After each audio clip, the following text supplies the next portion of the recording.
बिस्मिल्लाहिर्रहमानिर्रहीम अस्सलाम वालेकुम रहमतुल्लाहि वबरकातुहू। मैं हूं आपका तबीब homeo herbalist doctor Mohammad Mukhtar Qadri, कामों के गुजरांवाला पाकिस्तान से। एच पाइलोरी यानी हेलिकोबैक्टर पाइलोरी, ये बैक्टीरिया ही है एक किस्म का। ये मैदा में जो है ना इन्फेक्शन पैदा करता है। यानी ये मैदा की परतों में, जिसको हम पंजाबी ज़ुबान में कहते हैं कंडे जो है मैदा के, वहाँ पर जो है ना वो इन्फेक्शन पैदा करता है। ये बैक्टीरिया की एक किस्म है। सादा लफ्ज़ों में, आसान लफ्ज़ों में आपको मैं इंशाल्लाह इस वीडियो में बताऊंगा कि ये क्या है, इसका इलाज क्या है और परहेज़ क्या है। वीडियो पूरी देखिएगा तो इंशाल्लाह आप परेशान ना हों इस मसला में। अगर आपको एच पाइलोरी है भी तो इंशाल्लाह आप ठीक हो जाएंगे। थोड़ा सा इसका ग़िज़ाई परहेज़ किया जाता है और इंशाल्लाह ये ठीक हो जाता है। इसकी अलामात जो हैं वो बाज़ मरीज़ों में तो ज़ाहिर ही नहीं होती। पूरी दुनिया में तकरीबन 50% जो है ना, 50% लोग जो हैं वो इससे मुतासर हैं। तो इसकी अलामात जो हैं वो बज़ाहिर कई मरीज़ों में तो ज़ाहिर ही नहीं होती। लेकिन जिन मरीज़ों में इसकी अलामात ज़ाहिर होंगी उसमें यह है कि मैदा में दर्द रहना, अक्सर दर्द रहना, मतली की शिकायत, वॉमिटिंग शुरू हो जाना। दो तरह से जो है ना ये बॉडी में जो है ना वो मुंतकिल हो सकता है। एक तो किसी मुतासर शख्स से करीबी रवाबत की सूरत में ये जो है ना वो मुंतकिल हो सकता है, और दूसरी सूरत इसकी ये होती है कि आलूदा खाना या बाज़ारी खाने खा खा कर, या गंदा पानी, साफ़ पानी ना पीना, गंदा पानी पानी की वजह से भी ये मैदा में जो है ना वो मुंतकिल हो सकता है और मैदा के जाके जो परतें हैं उनको मुतासर करता है। पेट में गैस, इसके अलावा पेट फूला हुआ, वज़न की कमी, भूख की कमी, अक्सर मरीज़ों में भूख की कमी भी देखी गई है। लेकिन बाज़ मरीज़ ऐसे भी होते हैं उनमें भूख की कमी नहीं होती बल्कि वो ज़्यादा खा रहे होते हैं, तो ये भी सूरत हाल होती है। लेकिन पेट में गैस, हवा और पेट में दर्द, इसकी जो है ना पेट में दर्द बुनियादी अलामत इसकी पेट में दर्द और मतली वगैरह जो है ना वो दिल मतलाता रहना, इस तरह की कंडीशन जो है ना वो लाजमी देखी गई है। इसकी तशख़ीस का क्या तरीक़ाकार है? इसकी तशख़ीस के लिए जो है ना वो मुख्तलिफ़ टेस्ट किए जाते हैं। जैसे इसमें जो है वो एंडोस्कोपी की जाती है, जो मैदा में जो है ना वो नाली के ज़रिए जो है कैमरा भेजा जाता है, तो उससे तशख़ीस की जाती है कि मैदा अंदर जो है वो कहाँ से मुतासर है, कहाँ इन्फेक्शन है और किस तरह का इन्फेक्शन है। दूसरी इसके लिए बायोप्सी की जाती है, वहाँ से वो टिश्यू हासिल किए जाते हैं जो मुतासर हों, उनका टेस्ट किया जाता है। तीसरा इसमें जो है ना वो स्टूल जो है इसका, यानी पखाना जो है मुतासरा शख्स का, मुतासरा मरीज़ का, वो जो है स्टूल जो है ना उसका टेस्ट किया जाता है। इसके अलावा जो है ब्लड सैंपल लेके ब्लड से भी जो है ना वो तशख़ीस की जाती है। और एक और टेस्ट है यूरिया ब्रीथ टेस्ट, यूबीटी। इसके ज़रिए जो है कि बॉडी से जो है कार्बन डाइऑक्साइड जो खारिज होती है उसकी पैमाइश की जाती है। उससे जो है ना वो निशानदेही की जा सकती है कि इसमें जो है एच पाइलोरी मौजूद है कि नहीं है बॉडी में। तो ये इसके मुख्तलिफ टेस्ट हैं।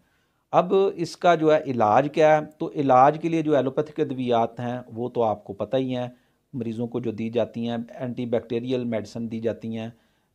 और मैदा में तेज़ाब को कम करने के लिए जो है ना वो मशहूर मेडिसिन जो है, जो फार्मूले होते हैं, ओमेप्राज़ोल वगैरह, तो ये इस्तेमाल करवाए जाते हैं। लेकिन तिब्बे मुफ़रद अज़ा में इसका इलाज जो है ना वो बहुत ही ज़बरदस्त इसका इलाज है।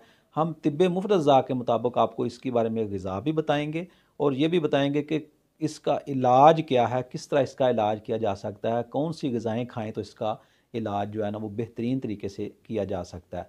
तो तिब्बे मुफ़रद अज़ा में आप समझ लें कि ये उज़लाती असाबी से उज़लाती गुद्दी मिजाज में ये मर्ज़ पैदा होता है। उज़लाती असाबी में भी एसिडिटी तेज़ाबियत बहुत ज़्यादा होती है और उज़लाती गुद्दी में जो है ना वो इन्फेक्शन ज़्यादा हो सकता है।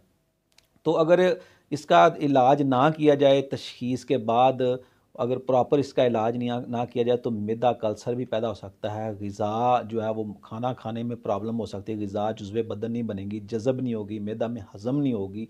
इसके अलावा और भी बेशुमार जो है ना वो मैदा का अल्सर पैदा हो गया तो फिर मुस्तकिल दर्द, तकलीफ़, उसमें से जो है ना ब्लीडिंग भी हो सकती है। तो ये लंबा एक प्रोसीजर हो जाएगा। अगर आप इसका इलाज ना करेंगे तो ये अलार्मिंग है, परेशानी का बायस है और शदीद मुश्किलात का शिकार भी मरीज़ हो सकते हैं। तो इसके लिए जैसे ही ये पता चले कि एच पाइलोरी टेस्ट में पॉजिटिव आ जाए तो आप इसका फ़ौरी इलाज करें, प्रॉपर परहेज़ करें, खाना जो है वो घर का बना हुआ खाएँ और पानी फ़िल्टर वाला पिएँ। अगर नीम गर्म पानी पिएँगे तो वो भी इसमें मुफ़ीद है। तो उज़लाती असाबी से उज़लाती गुद्दी तहरीक में ये मर्ज़ पैदा हो सकता है। जैसे उज़लाती असाबी खुश्क सर्द मिजाज समझ लें और उज़लाती गुद्दी खुश्क गर्म मिजाज। तो इलाज के लिए जो है ना गुद्दी उजलाती से गुद्दी असाबी अद्वियात तिब्बे मुफरद ग़ज़ा के मुताबिक और ग़िज़ाएँ इस्तेमाल करवाई जाती हैं। इसमें ग़िज़ाएँ क्या क्या हैं, इसमें आप मटन शोरबे वाला जो है वो शोरबे के साथ रोटी खा सकते हैं। उसमें मसाला जो है वो सालन में अदरक, हल्दी, नमक, ज़ीरा और रोगन ज़ैतून, ओलिव ऑयल या देसी घी भी इस्तेमाल कर सकते हैं। सब्ज़ी और गोश्त मिला के इस्तेमाल कर सकते हैं। ऐसी सब्ज़ियाँ खानी हैं जिनमें पानी की मिकदार मौजूद हो, यानी ये मर्ज़ खुश्की का मर्ज़ है, एसिडिटी तेज़ाबियत वाला मर्ज़ है, तो उसको दूर करने के लिए गर्म तर चीज़ें भी मुफीद हैं। तो जैसे शलजम है, कद्दू है, टिंडियाँ हैं, हलवा कद्दू है, काली तोरी है, गाजर है, तो ये वाली सब्ज़ियाँ और मूंग की दाल है, तिब्बे मुफ़रज़ा में नंबर 5 वाली ग़िज़ा, 4 और 5 वाली मिला के इस्तेमाल की जा सकती है। इसमें जो है वो मेथी का सालन है, वो बहुत अच्छी चीज़ है। तो लेकिन इसमें ये है कि सुर्ख़ मिर्च का इस्तेमाल आपने बंद करना है। तो अल्हम्दुलिल्लाह मैं पिछले तकरीबन 20-22 साल से जो है ना वो तिब्बे मुफ़रद ग़ज़ा के मुताबिक जो है वो इलाज कर रहा हूँ। तो ख़ासकर मेरे पास जितने मरीज़ आते हैं उनमें ज़्यादातर मरीज़ जो होते हैं ना वो मैदा और जिगर के मरीज़ होते हैं। तो आप अगर आपका कोई पेशेंट अगर आप इसमें मुब्तला हैं तो रब्ता करें, अच्छे तरीके से आप इसका ग़िज़ाई परहेज़ करें, पूरी तफ़सील के साथ आपको गाइड किया जाएगा और साथ मेडिसिन शुरू करें। इंशाल्लाह ये चंद हफ़्तों में आपका मर्ज़ इस मर्ज़ से आपकी जान छूट जाएगी। आपको सारी ज़िंदगी मेडिसिन नहीं खाना पड़ेगी। इंशाल्लाह अल अज़ीज़ आप ठीक हो जाएँगे। ग़िज़ाई परहेज़ ज़रूरी है इसमें, इसमें आप समझ लें ये फ़ार्मी चिकन नहीं इस्तेमाल करना आपने, कोल्ड ड्रिंक वग़ैरह बिल्कुल नहीं पीनी, बड़ा गोश्त नहीं खाना यानी बीफ इसमें बिल्कुल बंद करना पड़ेगा। इसके अलावा बाज़ारी आइटम जितनी भी हैं फ़ास्ट फ़ूड, शवारमा, पिज़्ज़ा और जितनी भी फ़ास्ट फ़ूड की आइटम है, लेस, लांटी वगैरह जो है ना ये अब अक्सर आजकल बच्चों में ख़ासकर जो है ना बच्चियों में पेट की जो प्रॉब्लम पैदा हो रही है, ये लेस, लांटी और ऐसी कैंडीज़ जिनमें टाटरी बहुत ज़्यादा इस्तेमाल की जाती है, वो खा खा के जो है ना वो मैदा उनका बहुत ज़्यादा मुतासर होता है। तो उनकी भूख भी ख़त्म हो जाती है या मैदा में जो है ना वो मुसलसल दर्द रहना शुरू हो जाता है। उम्मीद है आपको ये वीडियो पसंद आई होगी। पसंद आए तो लाइक का बटन ज़रूर दबा दें।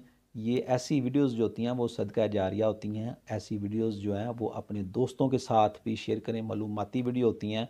अगर कोई दोस्त अहबाब अज़ीज़ व अक़ारब में भी आपका कोई बीमार हो तो ये मालूमाती वीडियो देखकर उनको भी इससे फ़ायदा हो और वो भी अपनी ज़िंदगी जो है ना वो अच्छे तरीके से गुजार सकें। अल्लाह ताला आपको तंदुरुस्ती, सेहत वाली, आफ़ियत वाली ज़िंदगी दे और आपको बीमारियों से महफूज रखे। अपने प्यारे हबीब हज़रत मोहम्मद मुस्तफ़ा सल्लल्लाहु अलैहि वसल्लम के वसीला जलीला से इजाज़त दीजिए। अस्सलामु अलैकुम व रहमतुल्लाहि व बरकातुहू।